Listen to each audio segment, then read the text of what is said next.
Have you been searching Google for the best golf simulators or browsing forums to figure out whether to build your own simulator enclosure or where to even buy one? During COVID, I was doing just that. I wanted to practice golf at home and improve my game, but I found myself overwhelmed by the options. I had questions about costs, installation, and whether I could just buy the parts myself and put it together. Part of that journey was figuring out what I'd actually hit into. I started with a golf net, but after going through 3 in a year, I realized I needed something sturdier and different. That's where Carl's Place comes in. They sent me their C-Series Pro golf simulator enclosure, and in this video, I'll walk you through the entire assembly process, step by step, share some tips and tricks I learned along the way, and answer some of the most common questions. Later, I'll demonstrate what this setup looks like in action, featuring the BenQ LK936ST projector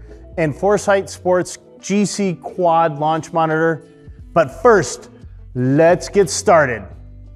Carl's Place sent everything needed for the enclosure, including the frame pipes, impact screen, back cover, baffles, and foam inserts. While the Pro Enclosure kit comes with these frame pipes nice and labeled, you can also choose to source your own EMT pipes if that works better for you. One tip before you order, use painter's tape to map out the enclosure dimensions on your floor. This will help ensure the size is right for your space and that you have the room for the buffer zones needed around the enclosure on the sides, on the top, and on the back. The first step is to assemble the frame. I started with the base, followed by the vertical supports, and finally the top section.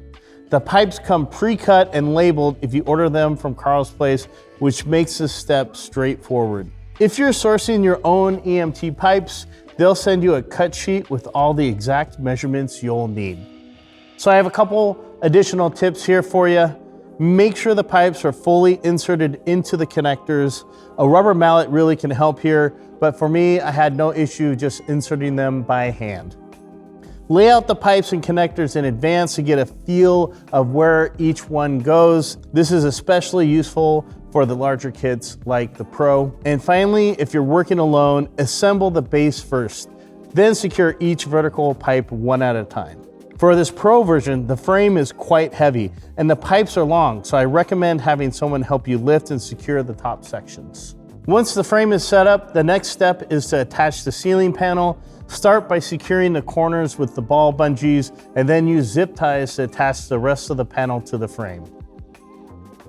The ceiling panel adds an extra layer of protection for high-angle shots and prevents light from leaking into the enclosure, which improves image quality when you're using a projector. Next up are the wall panels. For me, this was the most physically challenging part of the build. Sliding those panels over the bottom front corners of the frame was really tricky. It's a tight fit, it's heavy, and it requires a lot more effort than anything else during the build. I do have a tip here though. Use a block of wood or have someone lift the frame slightly while you slide the panel sleeves over the pipes. This will give enough clearance to get them into place. Once the wall panels are in place, attach the flaps to the ceiling and frame using the hook and loop fasteners provided. This step adds a polished finish and ensures everything stays secure. The impact screen is next, and this is where patience is key. Starting by attaching the top corners loosely with zip ties, and there are a lot of them. Then work your way across the top before moving to the sides and the bottom. Once the top and sides are secure, the screen is tensioned at the bottom using a cable system. Thread that cable through the grommets and secure it tightly to keep the screen level and taut, but you want to do it slowly on each side, making small adjustments and going back and forth. One tip here is don't tighten the zip ties right away. Keep them loose and adjust as needed to ensure the screen is level and free of ripples. You may not be able to get the screen free of ripples right away, but what this does is prevent you from over tightening the screen and then introducing those ripples. Once you have the screen hung, you can use a steamer to remove any wrinkles or fold marks that came with the screen when it was shipped. The screen is designed to handle high-speed golf balls, obviously, but proper installation is key to minimizing bounce back and ensuring durability. Make sure the bottom edge just barely touches the floor, and this will help reduce the wear over time. Ceiling baffles are optional, and I got them. They are included to protect the ceiling and catch any high angle shots. They're really easy to install using the ball bungees, and you can adjust their placement to wherever you want, even after you've finished putting the whole kit together. Baffles not only add safety, but also help extend the life of the ceiling panel by absorbing impacts from errant shots. The foam inserts are optional as well, but I would highly recommend them. They cover the pipes on the back sides and reduce bounce back. They also protect the frame. The inserts in my kit were a little too long, so I had to trim them to fit properly. I probably took about a foot and a half off of each side. Before you wrap up, take a step back. Check out the screen. Make sure that you've got rid of any of the creases or fold marks by using that steamer. Look at the bottom and make sure that it's all even across the whole way. And make sure you don't have any loose panels or zip ties. It's really key that you make sure that's all shored up.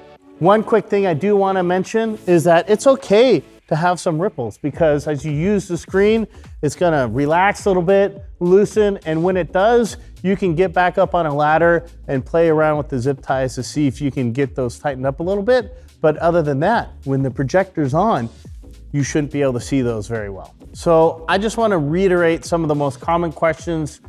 First off, what pipes are used? These pipes are EMT pipes, pre-cut and labeled by Carl's Place. Something really cool that I was surprised about is that they are also rounded off. I could not find any burrs on them, and I was able to rub my hands on them without being fearful of getting cut. If you're sourcing your own pipes, they will send you a detailed cut sheet with the exact measurements of what you're ordering. Number 2, how much room is needed? For the Pro Enclosure, you'll need at least 6 to 7 inches of clearance from the ceiling, 3 inches on each side, and 9.5 inches behind the screen. If you are getting a DIY enclosure, it's the same on the sides, 3 inches on each side, and at least 8.5 inches behind it. Number 3, how do you handle wrinkles and creases and fold marks? Your screen will come in with wrinkles and fold marks.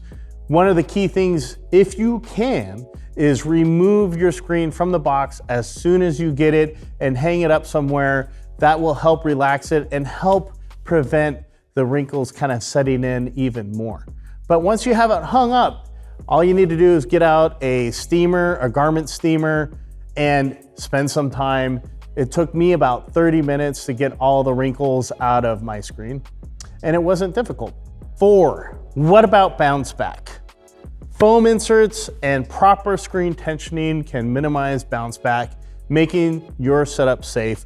One of the things you do not want is to have a ball hitting one of these pipes right in the corner and shooting right back at you.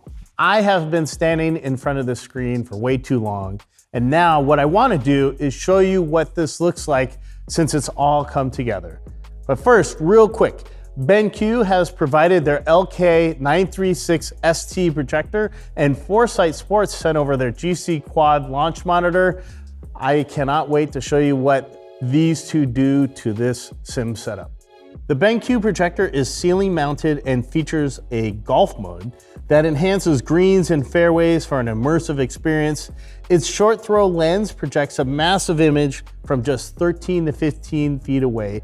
Mine is right around that 13-foot mark, and it looks amazing, and the projector was really easy to set up. I did get the mounting hardware from Carl's Place. Make sure you check them out for what's available for you. The Foresight Sports GC Quad launch monitor is one of the top launch monitors you can buy. I also have the GC3, and it's very similar. The GC Quad just has so much more though. It's a step above and offers so much more club data and has more cameras in it. It provides accurate shot data, including ball speed, launch angle, spin rate, and a ton more other data points. It also integrates seamlessly with their simulator software. They have 2 versions, FSX 2020 and FSX Play, which is their most recent one. Their simulator software looks really good, and I highly recommend using it. Now that you've seen what this thing looks like in all its glory, let's break down what are the pros and the cons of the Carl's Place Pro Enclosure. So let's start with the pros. The materials are incredibly high quality, the frame is solid, the screen is durable, and the included accessories that you can purchase, like the foam inserts and the baffles, add a lot to the overall experience. Plus, Carl's Place does an amazing job with their instructions and video guides. They make a complex build as straightforward as possible. It removed all of my fears of trying to do this on my own. Now for the cons, and if you can call them cons, I'm not really sure. The frame is heavy, so once it's assembled, you're not moving it very easily. Now, obviously, if you buy a smaller size enclosure like the 8x8 on the DIY side, it'll be a lot lighter. Assembly itself is physically demanding, especially for the larger Pro model like I have here. So having a second person to help is pretty much a must. I don't think I could have put this together by myself. Lastly, there were some minor adjustments I had to make, like trimming the foam inserts to fit, but Carl's Place is aware of the foam issue and they are working on a solution at the time of this filming. That said, once it's all put together, this enclosure is rock solid, it's sturdy, professional looking, and creates an immersive environment for practicing your golf game or just having some fun with your friends and family. When you add in must-have components like the BenQ LK936ST Projector, which enhances the visual experience with its short throw lens and golf mode, and the Foresight Sports GC Quad launch monitor, which gives you precise shot data, the whole setup transforms into a serious at-home golf simulator. Plus, one added bonus. If you are looking to do a home theater setup, you can set up something like this inside your home and get 2 for 1, a golf sim and a home theater. If you're considering investing in a high quality golf simulator enclosure, I think this setup is absolutely worth it. So with that, thanks for joining me on this build. Don't forget to smash that like button, subscribe, and leave any questions in the comments below. I'd love to hear your thoughts or help with any questions you have about building your own simulator. See you next time.